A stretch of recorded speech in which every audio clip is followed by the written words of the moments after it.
soir si nombreux. C'est agréable de voir un amphithéâtre plein pour une conférence à 18 h à l'université, donc merci. Alors, nous avons la chance d'accueillir ce soir Jean-Sébastien Steger, ici présent, et Arnaud Raphaëlian pour une conférence dessinée. Et je tiens à vous remercier tous les deux pour votre présence ce soir. Jean-Sébastien, pour ta fidélité à l'Université d'Orléans, c'est la deuxième fois. On peut se dire qu'on espère l'année prochaine encore, hein, pourquoi pas. Arnaud, c'est la première, mais pourquoi pas une deuxième. Alors, Jean-Sébastien Steger est paléontologue au CNRS et au Muséum d'Histoire Naturelle de Paris. Il publie dans les revues, entre autres, hein, j'imagine, Science et Fiction et Bifrost. Il est l'auteur de nombreux livres. J'espère que je ne dis pas trop de bêtises. Pour l'instant, ça tu va. as dû me dire. Arnaud Raphaëlian est graphiste, illustrateur. Hein, j'ai repris les propos. Ça va bien ensemble. Pour la revue, non, il n'a pas dit ça. Pour la revue Espèces et de 3 livres également. Tolkien et les sciences, Anatomie comparée des espèces imaginaires, qui est là et qui sera en vente tout à l'heure. Les goûts et couleurs du monde, histoire naturelle des tanins. Je tiens également à remercier Aurélie Ménard et Élodie Lebel, sans lesquelles rien n'aurait été possible ce soir. Merci également à toutes les deux. Voilà. Donc je vous laisse entre deux... Oui.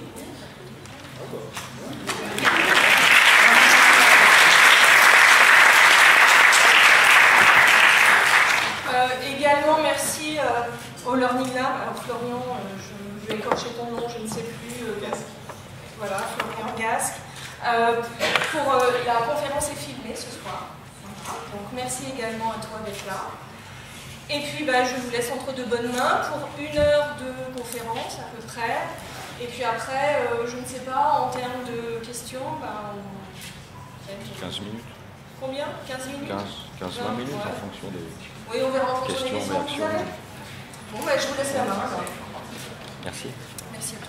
Merci beaucoup, c'est un plaisir de revenir effectivement ici à Orléans pour vous parler cette année. Alors l'année dernière, pour ceux qui suivent, c'était Tolkien et les sciences, un petit peu en avance par rapport au calendrier éditorial, parce que Tolkien et les sciences est enfin sorti cette année après 3-4 ans de boulot quand même, parce qu'il y avait 40, on est 40 auteurs, il y a à peu près 400 pages, on s'est vraiment amusé à décortiquer le monde très complexe en fait de Tolkien au regard des sciences naturelles, physiques, sciences humaines et sociales, enfin il y a pas mal de collègues, et Tolkien et les sciences est illustré évidemment par Arnaud Raphaëlian, qui illustre aussi donc les espèces imaginaires. Alors, l'anatomie comparée, on parle souvent en fait de Georges Cuvier, qui était paléontologue au Muséum d'Histoire Naturelle à Paris, en disant c'est le fondateur de l'anatomie comparée. C'est-à-dire une méthode de comparaison anatomique des différentes espèces, qu'elles soient d'ailleurs actuelles ou fossiles. Alors, c'est pas tout à fait vrai. C'est un des promoteurs de l'anatomie comparée, mais le créateur, si vous voulez, ou le premier naturaliste qui a formulé en fait la notion d'anatomie comparée, non plus avec des squelettes, mais en comparant des organes homologues, c'est un toubib, un médecin naturaliste en fait, Tyson, qui avait déjà comparé à l'époque les cerveaux de primates et qui avait montré que Sapiens était plus proche d'ailleurs du chimpanzé que du gorille. Enfin, c'est le contraire, pardon. Que le chimpanzé était plus proche de Sapiens en termes de comparaison de structure cérébrale que du gorille. Et donc, en fait, on s'est dit pourquoi ne pas s'amuser à faire un petit traité d'anatomie comparée, illustré par Arnaud, qui s'est lancé dans un dessin là, de dragons. On va parler des dragons tout à l'heure. Donc, on peut le suivre à droite, sur le mur de gauche pour vous. Et on va revenir un petit peu à l'anatomie comparée des dragons juste après. Alors, je ne vais pas vous parler de tout le livre, parce qu'après vous avez pu l'acheter. C'est pas rigolo. Donc on va traiter quand même de quelques cas sympathiques, notamment Chewbacca, les dragons évidemment, les porcs, pour rester dans l'univers de Star Wars, et d'autres quand même. Alors Chewbacca, bon, tout le monde le connaît, il est intéressant, c'est une sorte de grands yétis, j'ai envie de dire, enfin de grands primates, hein, vu de loin. Il a une toison en fait brune à roux, en fonction des versions, ça varie un petit peu. Il vient d'une planète bizarroïde avec un nom imprononçable, un Kashyyyk, qui est une planète forestière en fait qu'on découvre un peu plus tard dans la trilogie, enfin dans la prélogie. C'est le pote de Han Solo, évidemment, copilote, enfin coéquipier de longue date. On apprend même dans Han Solo, le spin-off, un petit peu l'histoire de Chewbacca. Moi je regrette que l'histoire de Chewbacca ne commence pas sur sa planète Kashyyyk, c'est-à-dire, enfin, qui a vu Han Solo? C'est tout. Bon, on va pas vous spoiler, mais voilà, on apprend une partie de l'histoire de Chewbacca, comment il en est venu à piloter, copiloter en fait le fameux faucon millénaire. Alors en termes d'anatomie comparée, bah, il est assez grand, il a une tête, il a un tronc, il a 4 membres, hein, tétrapode. Il a une tête en fait très primatoïde, on va dire, et les grands primates ne courent pas les rues, ou plutôt ne couraient pas les rues en fait au cours de l'histoire de la Terre. On a quand même quelques traces à l'état fossile de ce fameux gigantopithèque qui aurait peut-être en fait généré la légende du Yéti quelque part en Asie, puisque ces restes-là ont été surtout trouvés en Asie du Sud-Est, notamment en Chine, et sont âgés de 20 000 à 6 millions d'années quand même, donc une certaine tranche de temps substantielle, comme on dit, pour la datation, ou en tout cas la durée de ce gigantopithèque. On ne le connaît que par des fragments de mâchoire. Tout le reste, c'est de la reconstitution, hein, c'est basé sur justement de l'anatomie comparée, d'espèces connues les plus proches d'une manière un peu plus complète. Hein. C'est le principe en fait de reconstitution paléontologique ou même du paléo-art, c'est-à-dire qu'on comble les parties manquantes du squelette par les autres spécimens qui sont un peu mieux connus, d'espèces les plus proches quand on a des données sur la phylogénie. Donc voilà le crâne, une reconstitution du crâne du gigantopithèque, et puis un fragment ici de mâchoire. On a aussi beaucoup de dents, d'ailleurs pour la petite histoire, les premières dents ont été trouvées dans des pharmacies traditionnelles chinoises et ont mis la puce à l'oreille en fait aux collègues paléontologues du siècle dernier. Alors le gigantopithèque, on s'est amusé à le reconstituer. On a quelque chose d'encore plus grand que Chewbacca, d'encore plus robuste en termes de morphologie, et puis voilà en fait un des spécialistes de l'évolution des primates en train de nous montrer une reconstitution du crâne. Alors qu'est-ce que ça veut dire? Est-ce que ça veut dire que Chewbacca est quelque part dans notre lignée d'hominoïdes? Alors évidemment non. D'ailleurs on ne regarde plus l'évolution dans ce sens-là, enfin comme ça en tout cas, hein, l'évolution n'est pas une sorte de chemin ou de long fleuve tranquille qui va des bactéries, même on peut remonter jusqu'aux bactéries, jusqu'à l'homme. Hein. L'évolution, vous le savez, c'est un buissonnement arborescent très complexe, dont chaque espèce, fossile ou actuelle, participe en fait à des rameaux plus ou moins allongés, plus ou moins dichotomiques, etc. Donc du coup, en fait, pour placer Chewbacca dans l'arc du vivant, il faudrait regarder du côté des gigantopithèques. Et le gigantopithèque, il est là. Hein, en fait, c'est une sorte d'orang-outan, donc beaucoup plus proche en termes de phylogénie, c'est-à-dire d'études de relations de parenté, de l'orang-outan que des autres cousins primates.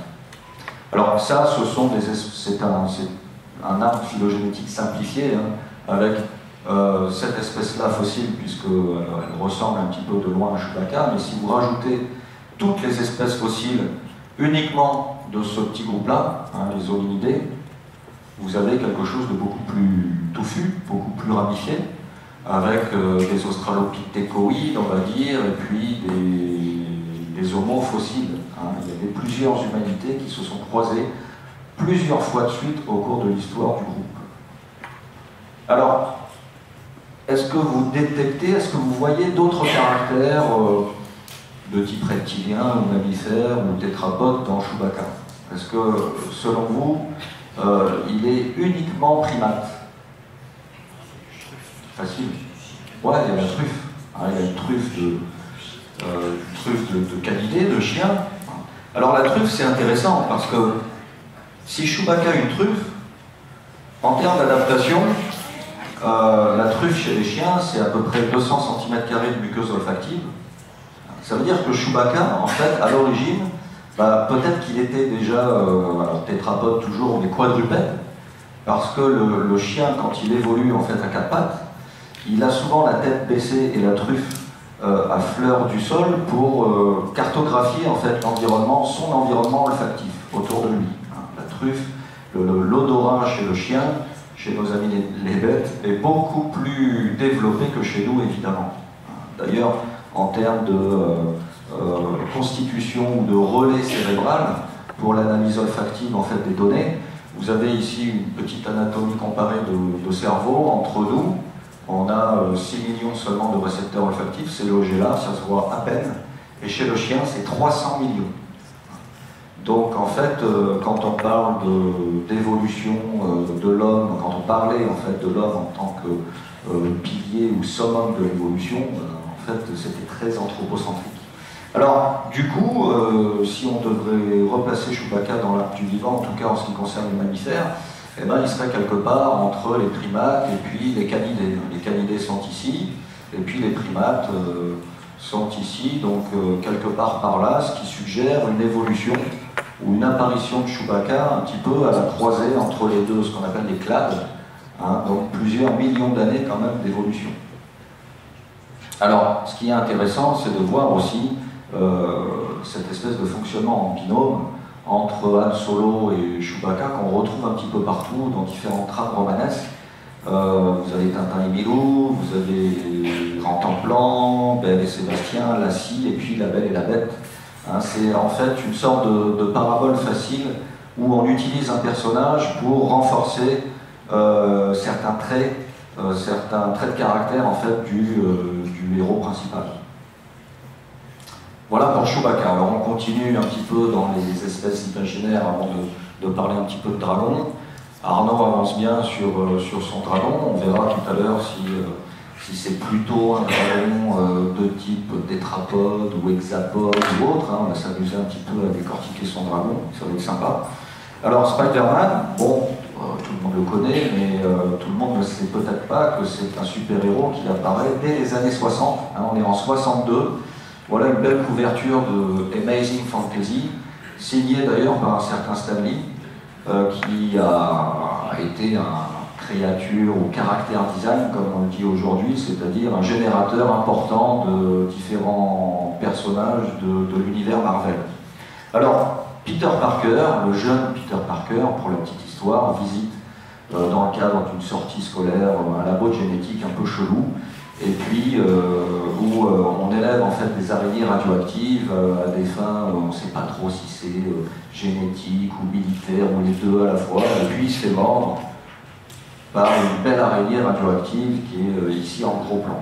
Alors une araignée ça mord, hein, on le voit bien, ça pique pas, il y a des insectes qui piquent et puis les araignées qui ne sont pas des insectes mordent. Elles mordent parce que elles sont caractérisées notamment par une paire ici de crochets qu'on appelle les chélicères, qui sont des crochets qui permettent donc d'injecter en fait le venin pour paralyser la proie.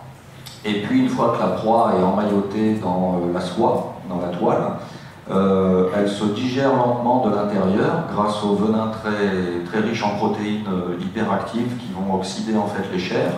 Et l'araignée va ensuite s'approcher de la proie encore à moitié vivante et plus ou moins liquéfiée pour la sucer littéralement. Parce que les araignées, mis à part ces pièces articulées-là, n'ont pas de bouche et ne peuvent, enfin, elles ont un orifice buccal évidemment, mais elles n'ont pas de pièces masticatrices comme les scarabées ou les sauterelles, qui sont pour certaines en tout cas des herbivores qui sont capables de découper des feuilles d'une manière très efficace. L'araignée n'a pas cet équipement-là au niveau de la tête, et donc en fait elle se contente d'aspirer le liquide à l'intérieur même de sa proie.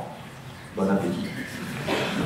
Alors les chélicérates, c'est-à-dire les petites bestioles sympathiques qui présentent en fait des chélicères, existent donc réellement, on a vu avec les araignées, mais il n'y a pas que les araignées. Il y a quelques chélicérates, enfin la plupart en fait des chélicérates Vous avez ici le fameux limule, alors on dit un limule, hein, si vous avez lu Tardy, la BD de Tardy qui a dessiné Adèle Blanc-Sec, les aventures d'Adèle Blanc-Sec. Il est question dans un album de marée noire de limules, et on apprend en lisant Tardy qu'on dit un limule. Je pensais que c'était une limule. Mais... Donc c'est un groupe assez ancien qui évoque de loin un petit peu les trilobites, qui étaient d'autres arthropodes marins qui vivaient dans les océans et les mers au Paléozoïque. Ensuite, vous avez les pictogonides, qui sont des sortes d'arachnides très très modifiées, qui sont plutôt côtières ou marines. Ça, ce sont des acariens et des tiques. Hein, les araignées, bien sûr, les scorpions, se confondent souvent avec les araignées, ici. Et puis, ça, c'est pour les fans de science-fiction, si vous avez vu Starship Troopers. Ça fait penser aux amblipiges, qui sont des petites bêtes sympathiques, qui sont pas trop venimeuses, mais qui mordent, qui peuvent être assez agressifs, parce que ça peut vous sauter à la tronche, en fait. En Afrique, j'en ai croisé à plusieurs reprises, et on prend nos distances avec ce genre d'animal-là, non pas parce qu'il est hyper venimeux, le venin, en fait, il n'y en a pratiquement pas, mais la morsure peut vous coller, en fait, une bonne septicémie, parce que c'est plein de bactéries, ça vit dans des environnements souvent humides, cavernicoles, donc c'est en contact fréquent avec des bactéries qu'on n'aime pas trop. Alors on continue un petit peu dans les sciences et la science-fiction. Est-ce que vous connaissez un chélicérate de la science-fiction, justement? Très connu. Non? Comment? Oui. Ouais, le copain d'Alien présente plusieurs paires de crochets. Donc on pourrait éventuellement le ranger dans le clade des chélicérates. C'est un groupe naturel, c'est ce qu'on appelle un clade, c'est-à-dire dont tous les représentants ont un ancêtre commun unique. Et qui, le groupe lui-même est caractérisé par la présence de caractères dérivés partagés qu'on appelle les synapomorphies en jargon classificatoire. Alors les araignées, la constitution même des araignées est intéressante parce que ce sont des organismes, des arthropodes à 8 pattes, hein, contrairement aux insectes par exemple ou autres hexapodes qui ont donc 6 pattes comme leur nom l'indique. Et puis elles ont surtout la capacité, on va voir un petit peu, on reviendra sur l'anatomie interne, mais en ce qui concerne l'anatomie externe, elles ont la capacité de monter sur des surfaces verticales, voire même horizontales, en restant accrochées tranquillement au plafond. Alors ça, c'est ce que développe bien sûr Peter Parker. Il commence à voir un petit peu, là on a une sorte de zoom, des espèces de micro-soies qui poussent entre les stries en fait, de ses doigts.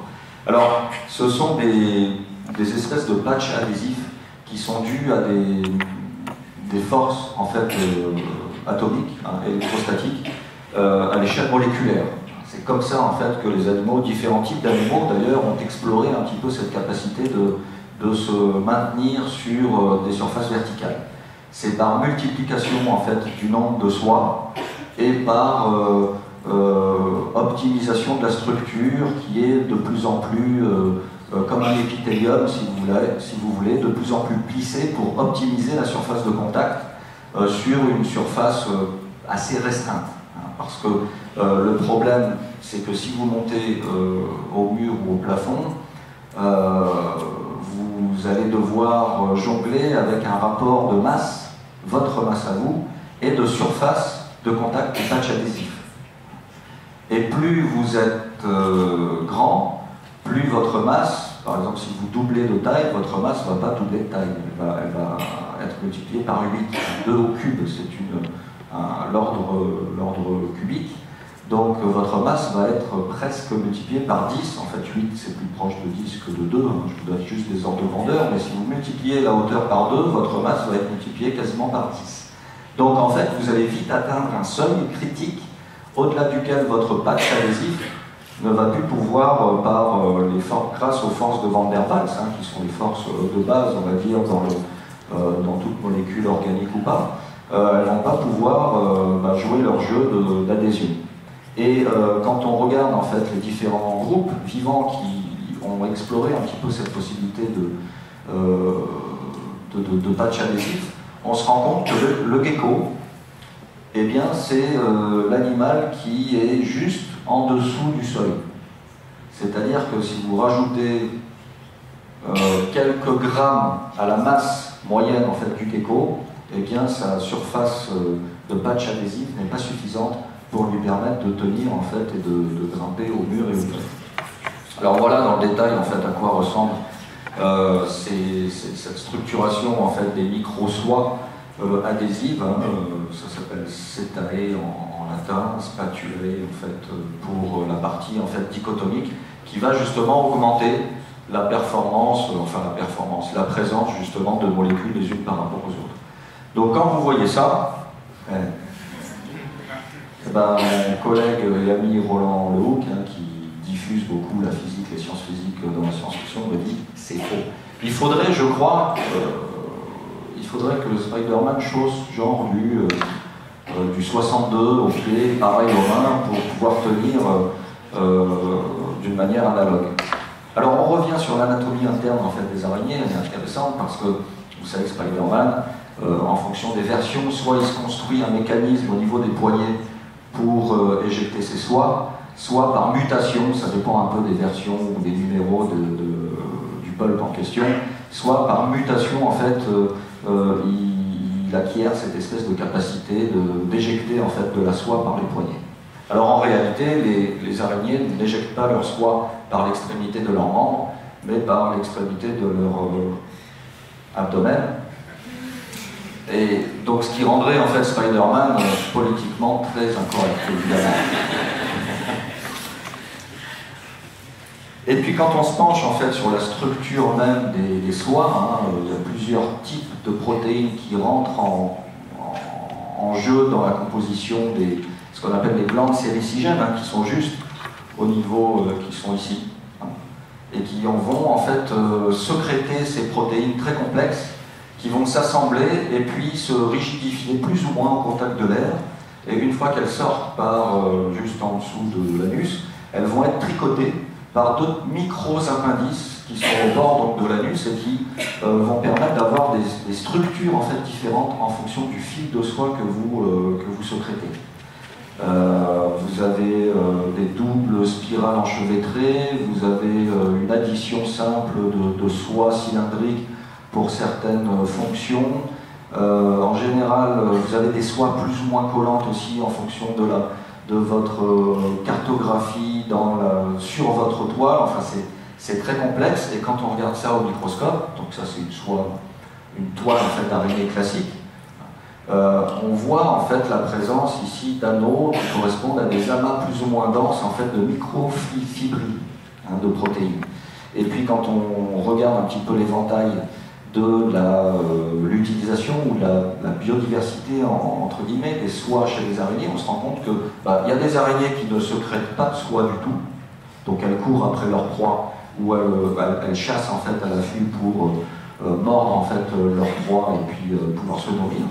Au passage, les araignées, ce sont des super bons indicateurs de la santé des écosystèmes, à tel point que des collègues écologues classifient en fait les écosystèmes uniquement en fonction de la biodiversité en araignées. Les araignées sont des très bons régulateurs aussi d'écosystèmes dans le sens où elles vont réguler les populations d'insectes. Donc l'été, ne tuez pas d'araignées, même l'hiver, hein, enfin surtout l'été parce qu'il y a plus de moustiques l'été que l'hiver, mais voilà, c'est quand même important d'avoir des araignées, même si parfois on est atteint d'un syndrome qui s'appelle l'arachnophobie et on ne peut pas supporter la présence visuelle d'une araignée à côté de nous. Et en termes de prédation, ce sont des prédateurs, des arthropodes prédateurs voraces qui doivent à peu près manger l'équivalent de leur masse par jour de protéines pour pouvoir tisser, pouvoir évoluer dans leur environnement, se reproduire, etc. Et il y a beaucoup d'araignées sur Terre. Et donc si vous multipliez en fait la masse ingurgitée par an de toute la biodiversité en araignées terrestres, vous avez à peu près 1 à 2 fois la masse de toute l'humanité. Ça c'est pour appuyer un peu pour les arachnophobes, pour bien dormir la nuit. Et donc les soies sont vraiment différentes. Vous avez Mastophora qui est sympa parce que c'est l'araignée d'assaut. Elle fait une sorte de fronde, elle constitue une sorte de fronde qu'elle balance en fait sur ses proies pour ensuite les ingurgiter. Vous avez aussi une araignée aquatique, il n'y a qu'une seule espèce, qui sécrète une sorte de soie sphéroïde dans laquelle elle va loger une bulle d'air qui va lui servir en fait de champ de décompression pour ensuite pouvoir faire des excursions en milieu aquatique d'eau douce et se nourrir même de petits insectes aquatiques ou autres. Donc vous avez aussi des soies qui sont classiques comme ici, ou des soies en forme de spirale, en sachant que la soie à la base, c'est-à-dire qu'en termes d'évolution, elle est surtout utilisée pour maintenir en fait les œufs et protéger en fait, c'est plus un habitat à la base qui a été utilisé à des fins différentes dans la stratégie de préhension des proies. Alors on passe au porg avant de traiter les dragons. Je fais monter le suspense. On voit que le dragon d'Arnaud commence à battre les ailes. On va voir un petit peu de quoi sont faites ces ailes. Est-ce que ce sont des ailes plutôt de type arthropode justement, ou vertébrés, tétrapodes. Alors les porgs, pour ceux qui connaissent bien Star Wars, ce sont ces petits toons sympas là qu'on voit dans l'épisode 7, les derniers Jedi. Alors c'est la fin en fait de la traduction française, c'est les derniers Jedi, en anglais c'est The Last Jedi. Mais on ne sait pas si The Last Jedi, il était seul ou pas. Et puis quand on nous a proposé dans les médias à l'époque la traduction française, bon, on était rassurés, il y en a encore quelques-uns. Alors ces petits porgs sympas là, mis à part l'utilité de vendre des petites peluches dans l'Empire Disney, c'est encore une fois, appuyer un petit peu sur certains caractères plus ou moins humoristiques du scénario et puis les caractères humains des différents personnages qu'on voit. Ils sont présents sur une île, sur une planète reclue où Luke Skywalker vit quasi en ermite. Et c'est une île en fait au large de l'Islande qui est très connue des ornithologues parce que c'est une réserve naturelle d'oiseaux, de macareux. Et d'ailleurs, quand l'équipe de Lucas a débarqué sur l'île en question pour installer des caméras, commencer à tourner, à chaque prise de vue, il y avait un petit macareux, un petit malin qui passait derrière ou devant la caméra, il fallait couper, reprendre la scène, etc. Et les spécialistes des effets spéciaux, ils ont proposé à Lucas, plutôt que d'effacer en fait numériquement ces créatures-là, enfin ces oiseaux-là qui sont, c'est un procédé assez complexe en termes de CGI, d'effets spéciaux, les équipes en question ont proposé à Lucas de transformer les macareux en petits porgs pour rajouter un petit peu de vie et de faune sur l'environnement d'Ashto. C'est le nom de la planète en question. Alors les porgs, on peut se poser évidemment la question, bon, est-ce que ce sont des oiseaux, est-ce que ce sont des dinosaures, est-ce que ce sont... Bon, ils ont des petites dents, ça c'est intéressant. Ils sont vendus, si vous allez sur la base de données Star Wars Wikipédia, c'est vendu comme des oiseaux. Ce sont des oiseaux blancs. Bon, on va voir que ce n'est pas des oiseaux, en fait, même s'ils ont des espèces d'ailes, ils sont tétrapodes, 2 et 2 font 4, tétra, plutôt bipèdes volants. On peut se demander d'ailleurs si finalement... alors, est-ce que ce sont des plumes? Est-ce que c'est un duvet? Est-ce que c'est une sorte de fourrure? Ça, on ne sait pas trop. En tout cas, on les voit voler. Et puis, il n'y a pas de bec. Il n'y a pas de bec. Alors, ce qui est intéressant, c'est de voir aussi qu'ils ont un mode de reproduction assez proche des oiseaux, quand même, puisque les petits porcs naissent dans des œufs, sortent des œufs, donc œufs abiotiques. C'est-à-dire que l'œuf, il est protégé par une coquille, et puis le petit organisme, il va se développer grâce à cette coquille qui va protéger contre la déshydratation et autres. Et puis ensuite, le bébé porc va vivre vivre sa vie jusqu'au jour où il se fait choper par Chewbacca pour servir de repas. Alors c'est vrai que ça ressemble à des poulets rôtis, hein, donc on voit très bien là, le caractère synapomorphe avec les oiseaux, mais quand on regarde de plus près en fait la mâchoire, et notamment les dents, on se rend compte que, alors, bon, il y a des dents, certes il n'y a pas de bec, mais il y a des dents, et ça, quand on est un oiseau, c'est pas trop dérangeant quand on se tourne en fait vers le passé, vers l'histoire évolutive des oiseaux, puisque on sait aujourd'hui que grâce notamment à différentes espèces comme Archéoptéryx, qui a été découvert au 18 ou 19e siècle en Bavière, hein, bien avant les découvertes de dinosaures à plumes en Chine, on sait que tous les oiseaux aujourd'hui, ce sont des dinosaures qui d'ailleurs avaient évolué indépendamment avant l'extinction des dinosaures il y a 66 millions d'années. Et ces dinosaures-là, un petit peu bizarroïdes, dont les écailles s'étaient déjà commencé à se transformer en plumes, parce qu'en fait, une plume, c'est une écaille hyper allongée et hyper dichotomique, qui n'est pas apparue d'ailleurs pour le vol, mais pour mieux réguler la température interne du corps de l'animal. Ça se ressent bien si vous faites du camping, si vous achetez un duvet chez... Ça commence par un T, puis ça finit par on, chez le T. Et si vous avez acheté un duvet de bonne qualité en plume d'oie, eh ben vous faites vite la différence quand vous êtes en montagne. Alors maintenant, on fait des textures plastiques qui permettent quand même de dormir facilement à des températures en dessous de 0 degré, pour ceux qui aiment faire des randos en montagne. Et donc, des oiseaux à dents, c'est pas trop dérangeant. Moi, ça me dérange pas trop parce que les dinosaures à plumes étant les oiseaux. Ça, c'est un crâne d'oiseau actuel. Alors, effectivement, il n'y a plus de dents, il y a un long bec, hein, c'est ce qu'on appelle la rhamphothèque ici, c'est-à-dire la partie antérieure du museau hein, qui est transformée ici, avec un os assez dense. Et puis, au niveau du maxillaire, ici, du dentaire, on a aussi une modification de l'os. Donc il y a quand même des différences, mais historiquement, à plusieurs reprises d'ailleurs, ici vous avez un oiseau marin d'une 90 millions d'années, une sorte de paléomanchot, pour faire très simple, qui présentait encore des dents. Et quand vous prenez un mésenchyme dentaire de lézard et que vous le greffez à un poussin, un embryon en fait de poussin, eh bien, alors vous n'allez pas obtenir un T-Rex, hein, on n'est pas dans ce cas, mais vous allez obtenir une sorte de poussin avec un petit bec corné. En fait, il n'y a pas réapparition totale de dents, mais il y a apparition d'indentation, en fait, comme si les oiseaux actuels avaient gardé en mémoire génétique cette capacité à faire des dents. Donc les porgues, on pourrait les ranger finalement dans le groupe des oiseaux. Bon, ok, même s'ils n'ont pas de bec.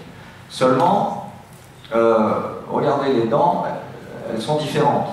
Et le fait de posséder différents types de dents dans votre denture, on dit denture en fait, au passage, on ne dit pas dentition. Parce que si vous dites dentition, vous enlevez le paramètre temporel de votre propre évolution de votre denture. Hein, on a des dents de lait, et puis ensuite tout ça tombe, ça se transforme, et donc on parle plutôt de denture que de dentition. Et donc lui, il a une denture hétérogène, on parle d'hétérodontie, avec la présence ici de petites canines, là on devine un petit peu des incisives, et puis peut-être des molariformes au fond de la bouche. Alors ça, c'est pas connu chez les oiseaux à dents, Archéoptéryx et compagnie. Par contre, c'est connu chez d'autres dinosaures, qui sont connus depuis plusieurs décennies, mais qui passent souvent inaperçus dans les médias, parce qu'on parle bien sûr des plus grands, des plus gros, des plus monstrueux, mais ils avaient quand même leur tronche à eux tout seuls. Ce sont finalement les hétérodontosauridae, c'est-à-dire les dinosaures à dents différentes. Et ils sont connus dans des sédiments d'environ 200 millions d'années, notamment en Afrique du Sud. Alors c'est un petit groupe, hein, il y a quelques genres, quelques espèces.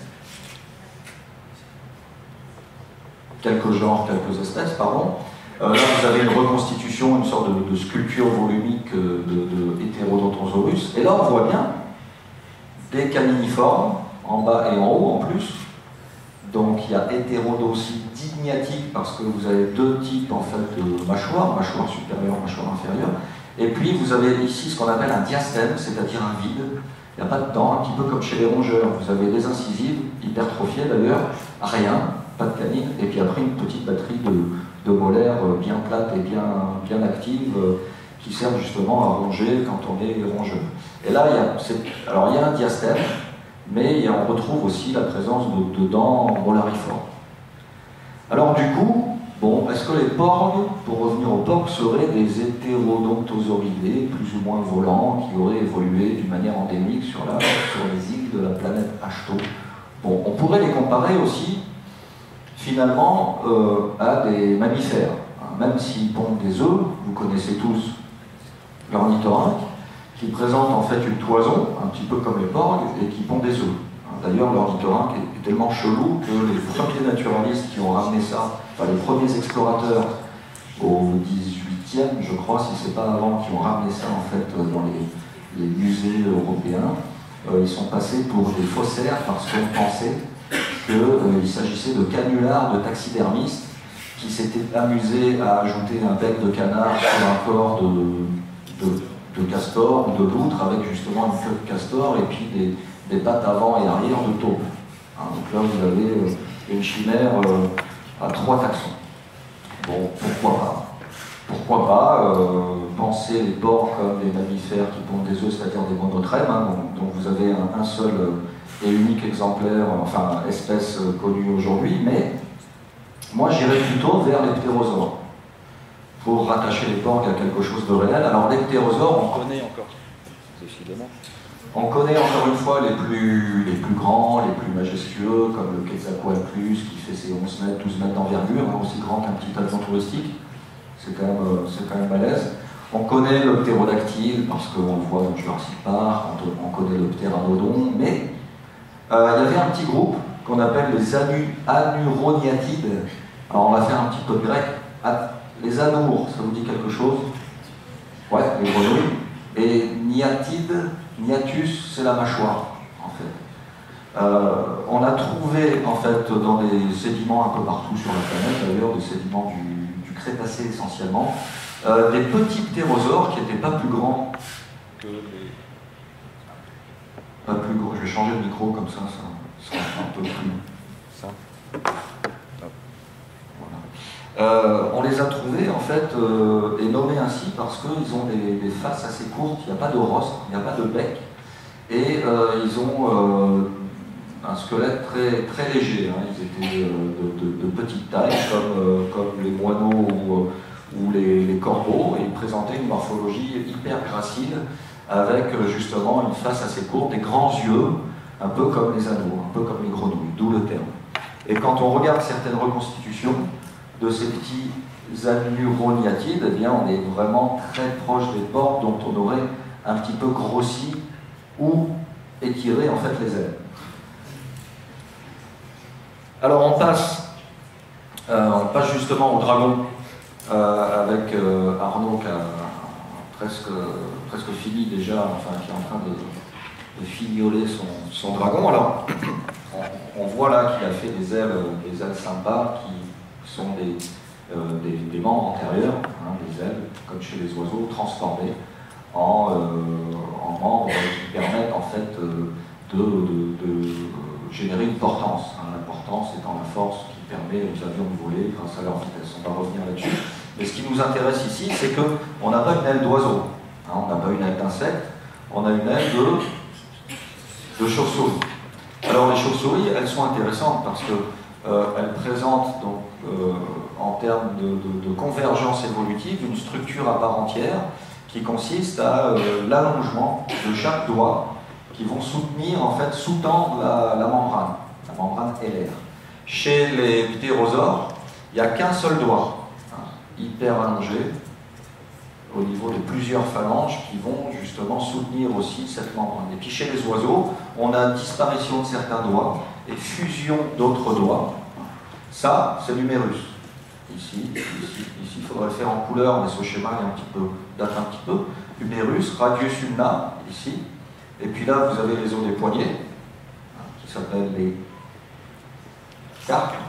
Les carpes, les métacarpes ensuite, ici, métacarpes, et les phalanges. On retrouve exactement les mêmes éléments, Après, l'évolution fonctionne comme une sorte de morphine, pour faire simple, où vous avez des variantes qui apparaissent à chaque génération, hein, puisque nous ne sommes pas les clones de nos parents.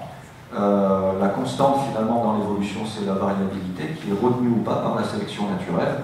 Et puis vous avez aussi le milieu, bien sûr, physique, qui impose un petit peu sa loi. Alors les dragons, bon, c'est une vieille histoire en Europe, hein, depuis le Moyen-Âge, même avant. En Europe très chrétienne, le dragon est une bête des enfers, et seul un dragonnier expérimenté de type Saint-Georges, justement, est apte à combattre le dragon. Alors on voit ici, sur cette belle peinture visible au musée du Louvre, une peinture de Raphaël, que Saint-Georges, il en bave un petit peu, parce qu'il a déjà essayé de tuer le dragon avec sa lance, il n'a pas réussi, et puis là il passe à l'épée. Donc le dragon est un dur à cuire, c'est le cas de le dire. C'est une bête des enfers dans la mythologie, on va dire, occidentale au sens large, mais chez les Asiatiques, le dragon est plutôt un monstre gentil qui va sortir de la voûte terrestre pour répandre en fait les bienfaits sur l'humanité, mais le dragon en question doit remonter avant la fermeture des nuages, hein, tel que c'est explicité dans les légendes, sinon il tombe pétrifié au sol.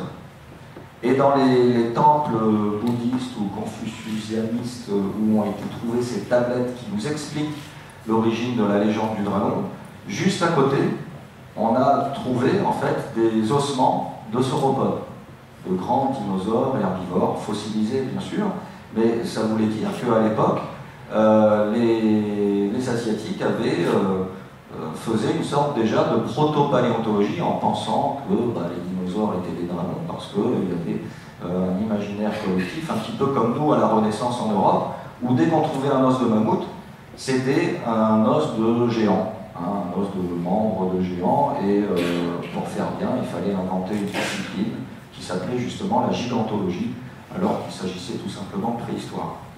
Alors des dragons, bon, Arnaud est en train de nous faire un petit peu les écailles dorsales ou les ostéodermes en fait, du dragon, c'est-à-dire des écailles osseuses qui permettent de renforcer souvent en fait, le dos ou le ventre des animaux rampants. Hein. Les ostéodermes sont très présents chez des dinosaures par exemple, ou chez des lézards tout simplement, des squamates. Les dragons sont très connus aussi en littérature et dans les différentes adaptations existantes.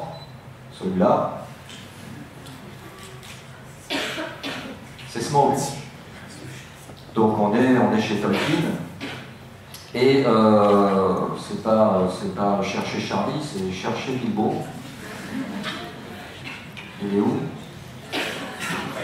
Il est là.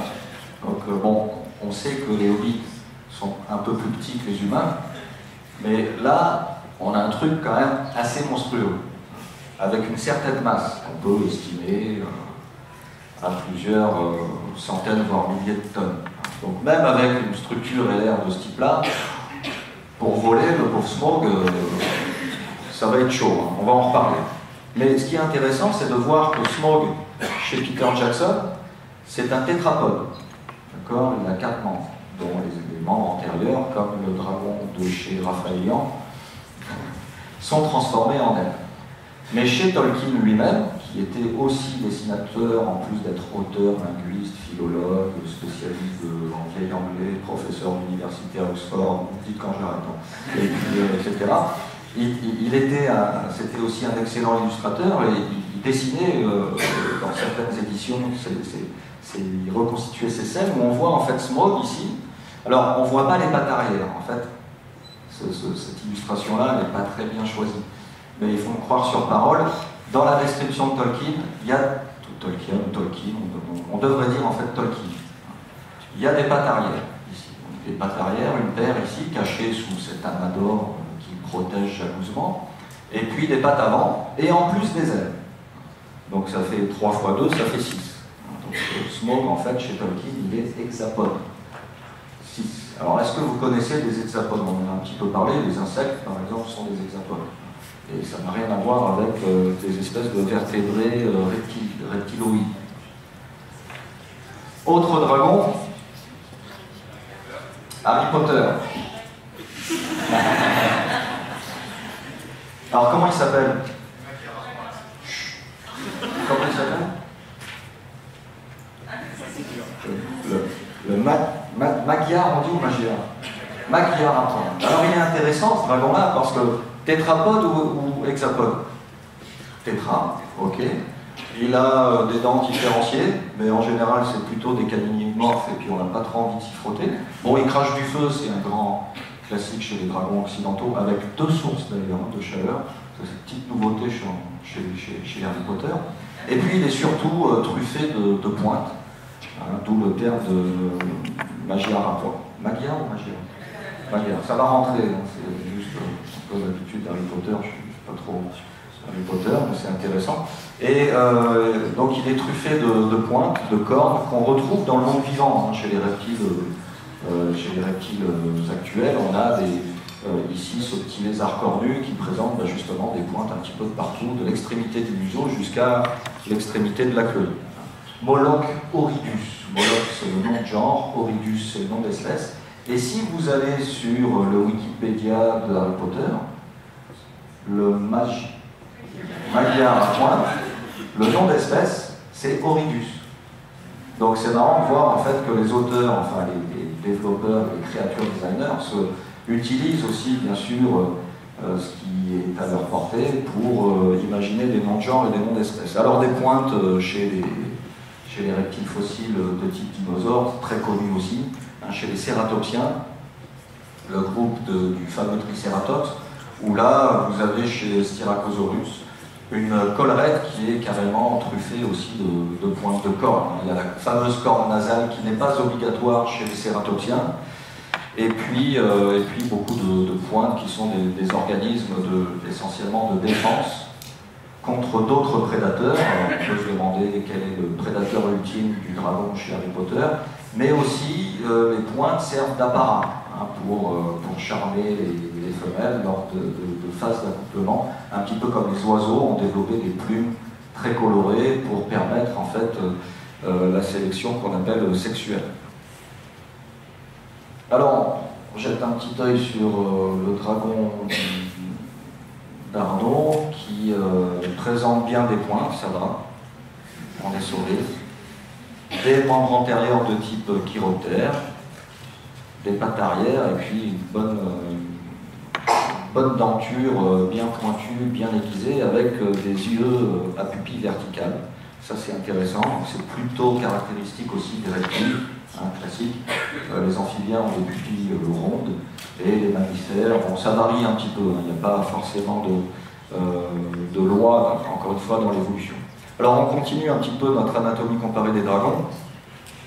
Hop. Avatar. Avatar. Donc là on est sur Pandora, enfin plutôt dans le ciel de Pandora qui est un satellite naturel d'une géante gazeuse, hein, qui s'appelle Polyphène, d'ailleurs, qui est une sorte de copier-coller bleuté de Vénus, non, Jupiter, pardon, et Cameron, le réalisateur, a imaginé cette espèce d'exo-western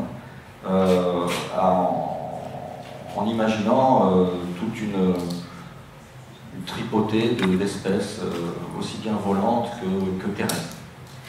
Alors, ça c'est un banshee.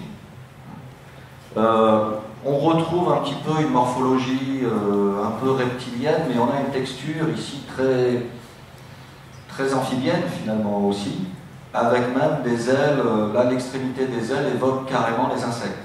Donc on a une chimère plus. Chimère très classique finalement sur Pandora, dans Avatar. Vous prenez un cheval, vous lui rajoutez une paire de pattes. Vous prenez un cheval, je le répète parce qu'il y a le micro. Vous lui rajoutez une paire de pattes et puis vous avez les montures que les navis en fait chevauchent.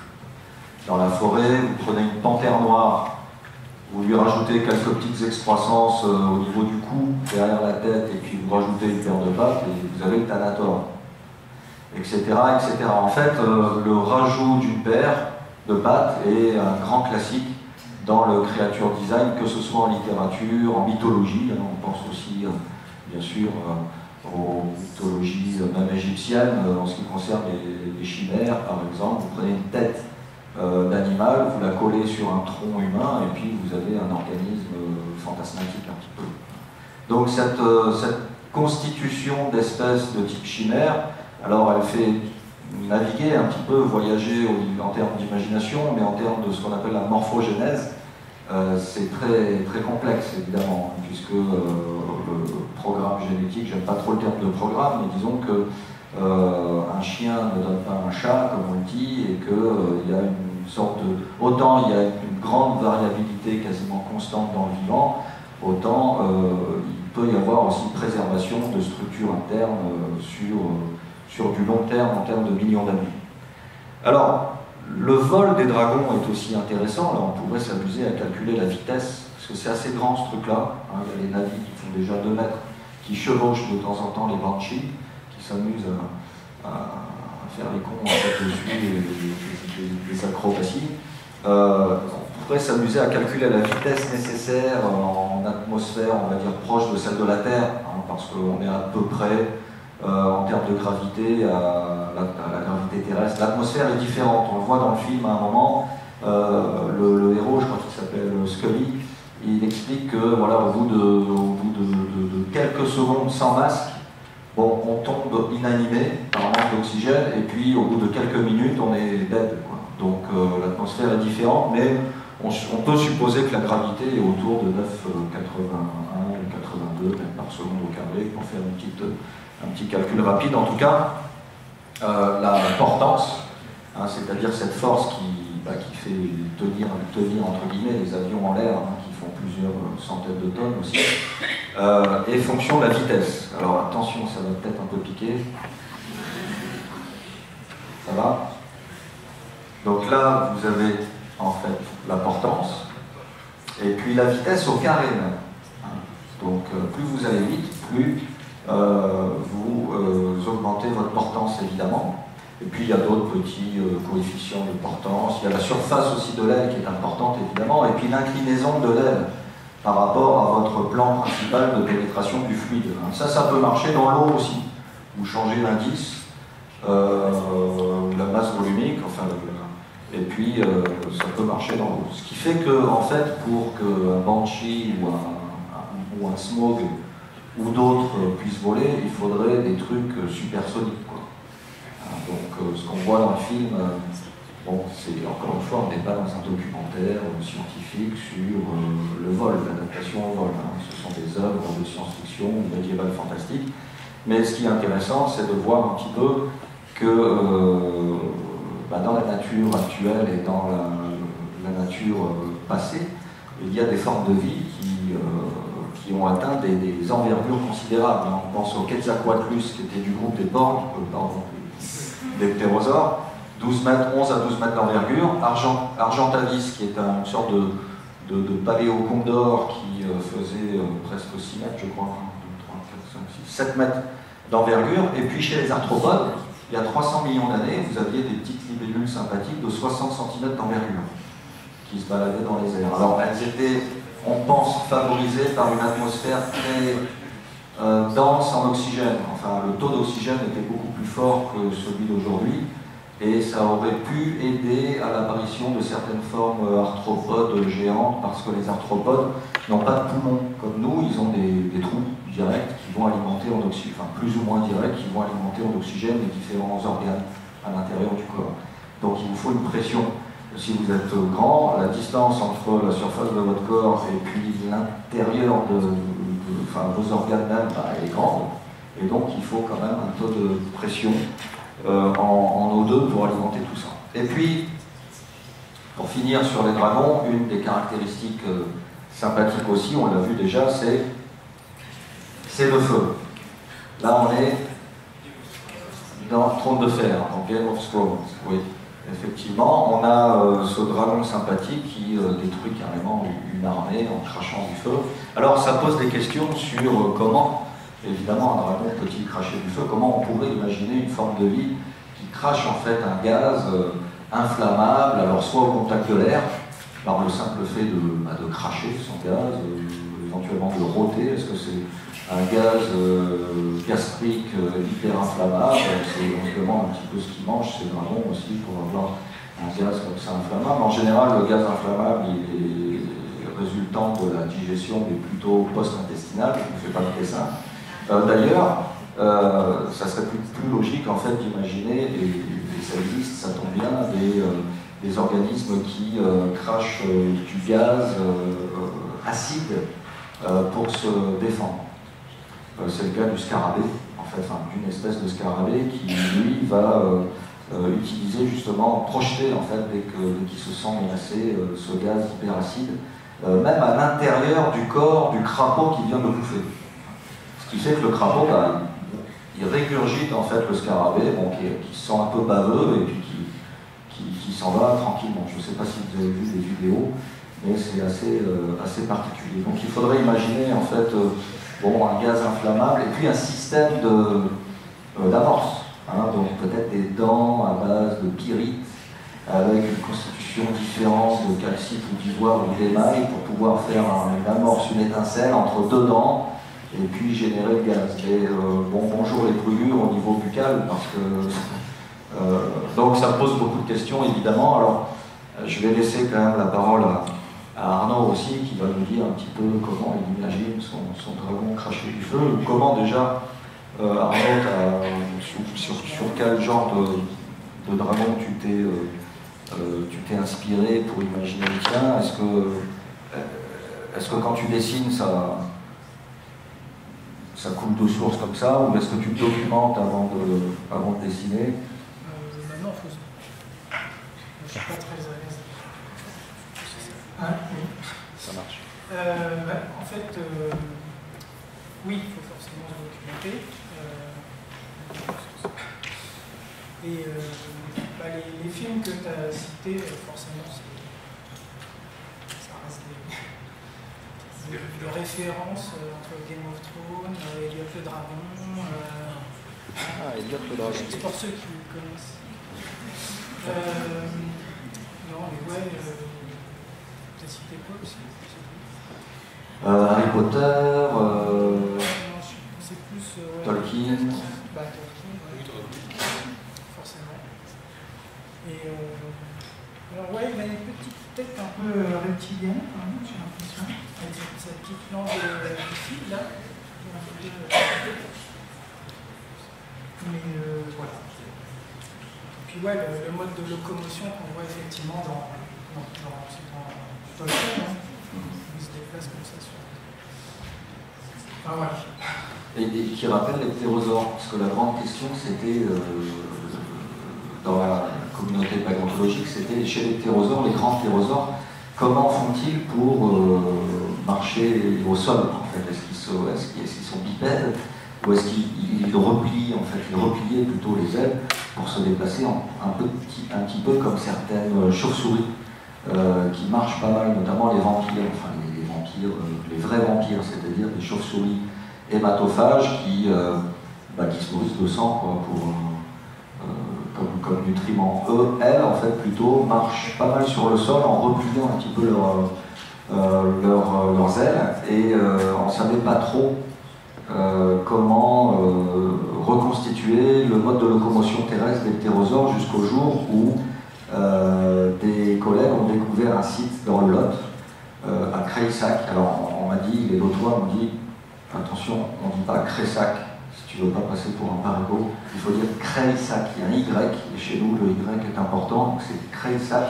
C'est un site du Jurassique qui a été beaucoup exploité d'ailleurs pour la fameuse pierre du Lot, hein, qui est un calcaire sublithographique, qui est très joli d'ailleurs sous forme de dalle, et c'est grâce aux carriers, grâce à ces carrières en fait un petit peu dispersées dans le Lot, que les paléontologues ont mis au jour des pistes en fait d'atterrissage et de décollage de ptérosaures. C'est magnifique, c'est un site unique au monde, et il y a un petit musée de sites, c'est le cas de le dire, qui explique tout ça, et c'est grâce à ce site de fouille-là qu'on sait que les ptérosaures repliaient bien leurs ailes, donc leurs membres antérieurs qui étaient utilisés pour la locomotion terrestre. Ils ne se mettaient pas en position uniquement bipède, comme on peut le voir sur certaines reconstitutions anciennes. Voilà, je crois qu'on a fait le tour de la question d'anatomie comparée. Merci beaucoup.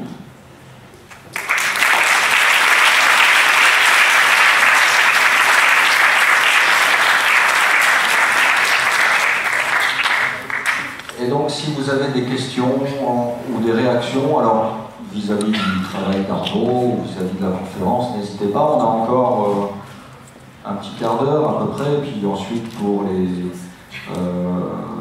ceux qui sont intéressés, bien sûr, on ne pousse pas à la consommation, mais on a une table de dédicace de notre livre Anatomie comparée des espèces imaginaires, qui a été édité aux éditions du Cavalier Bleu, qui édite aussi beaucoup d'autres ouvrages de diffusion de connaissances. Ah, pardon, c'est très idiot, mais vous aviez parlé de Totoro, il est où? Ah, bah, il est dans le livre. J'avais la même question. Moi, je suis venue que pour Totoro. Ah. Une autre question. Oui, il y en a une aussi.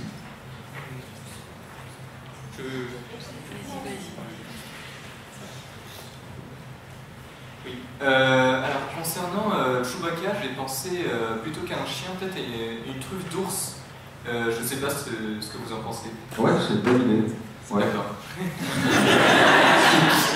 Ce qui complexifie encore plus la position du pauvre Chewbacca dans l'arbre des mammifères, mais pourquoi pas en fait, ours ou canidé, ou les trois, enfin, si on rajoute les primates, ça l'enracine encore plus dans cette espèce de diversification qui doit dater du Mésozoïque. Donc là, on est à plus de 66 millions d'années.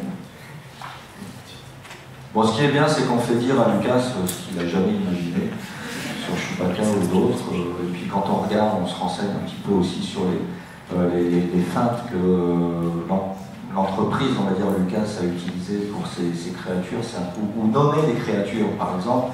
Avant les Porgs, dans le Retour du Jedi, ils ont évidemment créé déjà les petits toons que sont les Ewoks. Bon, bah, les Ewoks, ils ne savaient pas comment les appeler. Donc ils se sont creusés la tête, et puis un jour, il y a un membre de l'équipe qui a dit mais, prenez Wookie et inversez les syllabes. Et vous avez Ewok. Donc des fois, ils ne se cassent pas du tout pour imaginer des morphologies ou des noms différents. Voilà, il suffit de retourner les syllabes et puis vous avez un nouveau truc.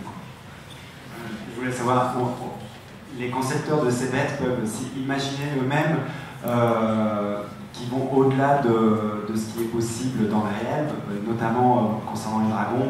Je crois que dans certains films, les dragons sont très très lourds quand ils s'envolent, on les voit un peu pâteaux, c'est pas des hirondelles. Je pense à la masse musculaire, je crois que vous en aviez parlé un petit peu. Je vois les coups qui par exemple, votre ami dessine, ou celui de l'image là-haut, ils ont des coups très longs et très très forts. Alors, comparé à un cygne qui est très gracile, je ne sais pas dans le vivant à quoi on pourrait comparer ces masses musculaires. Voilà. Oui, il faudrait en fait partir idéalement du squelette et puis utiliser la même méthode qu'on utilise nous en paléontologie pour passer du squelette à la silhouette et au volume en fait quand on fait des estimations de masse ou quand on fait ce qu'on appelle la biomécanique, hein, l'étude des différentes articulations ou des différences angulaires entre chaque articulation. Donc oui, on voit souvent effectivement des dragons assez pâteaux, un petit peu comme on avait pensé les dinosaures il y a quelques siècles. Hein, on imaginait les dinosaures souvent comme des reptiles mal adaptés à leurs environnements, un peu bêtes même. Et puis on a revu notre copie il y a plusieurs dizaines d'années parce qu'on s'est rendu compte que décidément, je vais reprendre ton... Il n'y a pas un micro.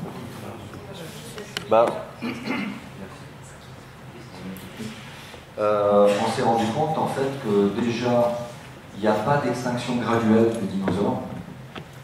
Il n'y a pas de diminution du nombre de taxons en fait, du Trias vers le Crétacé. Il y a au contraire plutôt une augmentation, ou en tout cas on pense maintenant que les dinosaures étaient très bien adaptés à leur environnement avant de se prendre le météorite sur la tronche, et puis les volcans, hein, du côté des trappes des camps bien sûr. Et ça avec aussi l'histologie osseuse, donc l'étude de la structure interne de l'os, ça nous a permis beaucoup de revoir notre copie et de reconsidérer les dinosaures comme des organismes très très actifs, très dynamiques, très bien adaptés en fait, à leur environnement. Voilà, donc pour la masse musculaire, oui, c'est vrai qu'il faudrait voir, nous ce qu'on fait, c'est qu'à partir des excroissances naturelles de l'os, qui supportent en fait les tendons, qui supportent eux-mêmes en fait les muscles, c'est ce qu'on appelle les apophyses, hein, il y en a un petit peu partout sur le corps. Plus vous avez un muscle qui est sollicité, plus votre tendon il va s'ancrer en fait dans l'os, et plus votre os il va développer une petite excroissance naturelle, hein, des apophyses, des neurapophyses au niveau des vertèbres, etc. Donc la forme de l'apophyse nous indique, en fait, nous donne des renseignements sur la masse musculaire, ou en tout cas sur la silhouette de l'animal.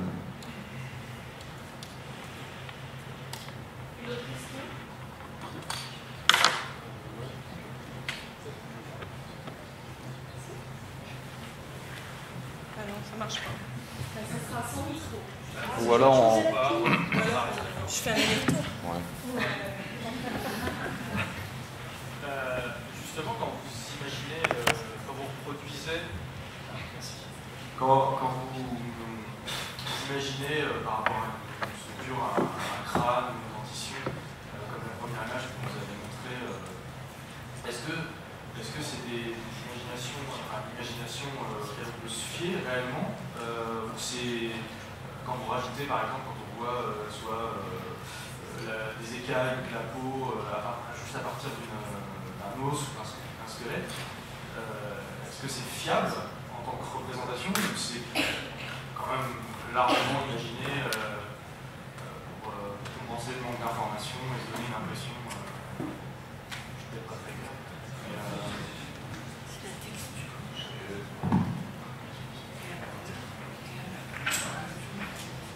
oui, c'est en fait c'est tout l'art des reconstitutions paléontologiques, ce qu'on appelle en fait le paléo-art. C'est comment on reconstruit la texture, hein, la peau. Alors de temps en temps, on a des traces quand même de parties du corps imprimées dans le sédiment qui se préservent. De temps en temps, on a des traces de pas. On a aussi ce qu'on appelle les téguments, c'est-à-dire les couvertures dermiques, poils, plumes, etc., qui sont fossilisés. Hein. Dans certains cas, on parle de préservation exceptionnelle dans l'ambre, par exemple, ou dans d'autres types de sédiments ou de matériaux en fait très très fins. On a parlé de calcaire lithographique. Mais le grand point d'interrogation, c'est surtout les couleurs. Hein, quand vous voyez Jurassic Park avec des dinosaures de telle ou telle couleur, bon, on n'en sait rien. On a quelques données sur quelques espèces, notamment dans le Crétacé de Chine, où là, vous avez des dinosaures à plumes, dont les plumes sont conservées, et au microscope électronique à balayage, on a pu compter en fait et observer des mélanosomes, ces pigments en fait, ces cellules pigmentaires. Alors on ne peut pas reconstituer la couleur, mais en fonction de la proportion des différentes formes de mélanosomes, on a des données sur les tons, en fait, des tons clairs, des tons obscurs, et puis chez certains dinosaures à plumes en question, on a observé qu'il y avait des bandes en fait, de mélanosomes cylindriques, des bandes de mélanosomes sphéroïdes, et donc des espèces de zébrures en fait, sur certaines parties du corps. Donc, dans certains cas de conservation exceptionnelle, on remonte loin en fait, dans la reconstitution. Mais ça, c'est, comme son nom l'indique, c'est exceptionnel. C'est peut-être, c'est même pas 1 pour 1000 en termes de préservation. Donc tout le reste, c'est de l'imagination. Alors de l'imagination un petit peu cadrée par de l'observation naturaliste, parce que les artistes qui sont intéressés par les sciences sont des artistes naturalistes, comme c'est le cas d'Arnaud, qui vont pas regarder que Trône de Fer. Hein, il se nourrit aussi de documentaires scientifiques sur la faune africaine, etc. Et quand vous voyez en fait des formes de vie qui sont plutôt herbivores, qui vivent en sous-bois, pour ne pas se faire bouffer, elles ont intérêt à développer des couleurs un peu, des tons assez neutres, voire zébrés, pour jouer dans le clair-obscur du sous-bois. Inversement, si vous êtes une espèce venimeuse, comme les grenouilles arboricoles d'Amérique centrale et d'Amérique du Sud, vous avez intérêt à annoncer la couleur, c'est le cas de le dire. Et puis il y a des petites malines qui prennent la couleur des venimeuses sans développer de poison. Donc il y a plein de cas différents, et les paléo-artistes en fait ont conçu conscience de tout ça et propose en fait des reconstitutions, jusqu'à preuve du contraire en fait. Dans Avatar, il s'est lâché quand même. Ah, dans Avatar, il s'est lâché, Cameron, il s'est bien lâché, puis il a eu raison finalement, et puis on voit en fait des modes, c'est ça qui est sympa, même au niveau paléo art. Dans les années 90, la mode était aux couleurs flashy, et là en ce moment, que ce soit dans le paléo art ou en science-fiction, la mode est à la bioluminescence. Vous mettez un petit peu de bioluminescence sur vos espèces, et puis ça fait tout de suite... alors que vos espèces, on s'en fout, elles sont terrestres, mais c'est pas grave, elles ne vivent pas forcément dans l'obscurité totale, mais c'est pas grave, on met de la bioluminescence.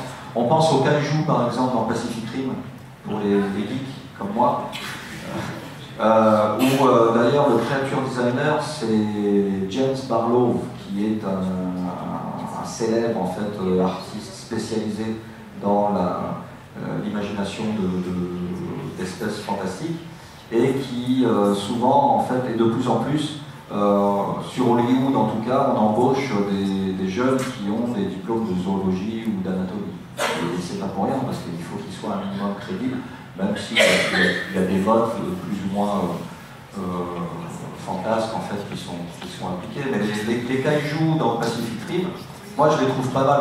On va mettre la masse à part, évidemment, mais en termes de morphologie ou d'anatomie comparée, ils sont pas mal du tout en fait. Bon, il y a parfois du surenchère d'armes organiques comme des cornes, des queues de scorpions, des griffes, plus. Bon.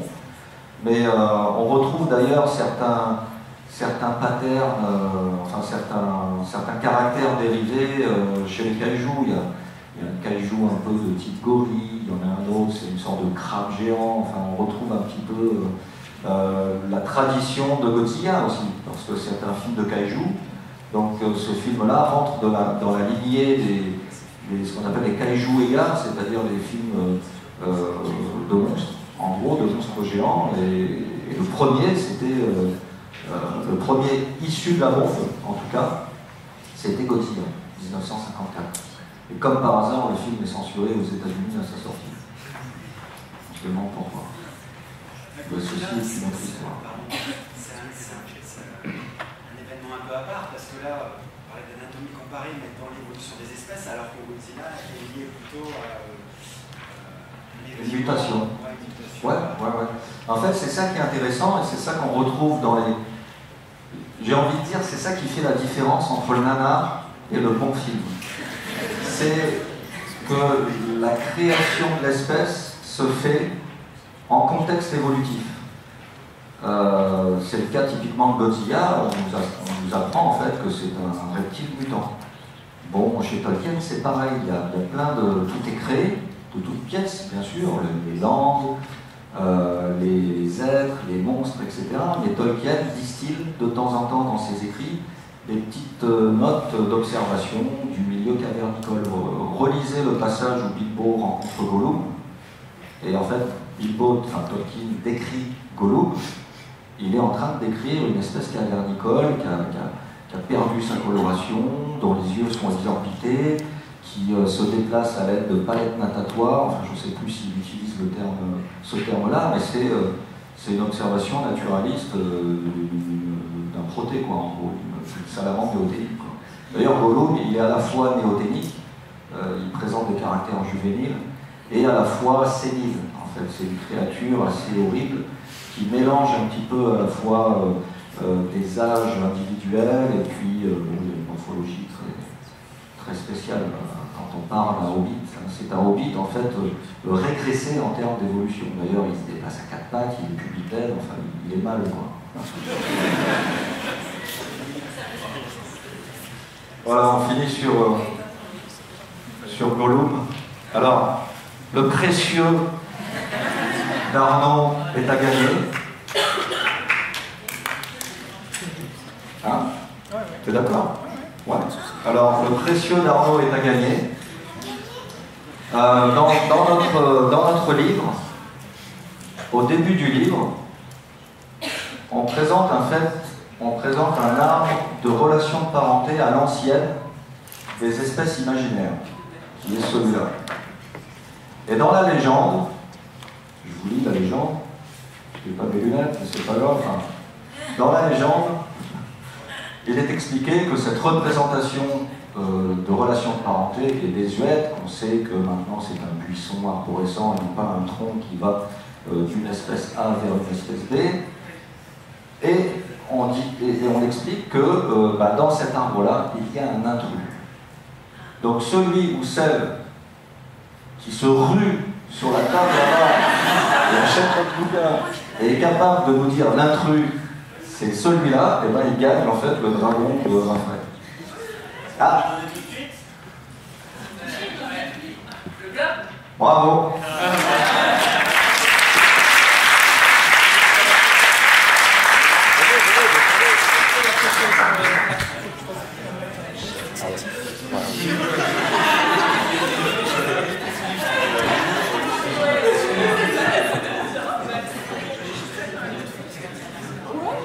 Ah oui, il y a un petit coup de fixatif à mettre sur le... pour pas faire de traîner.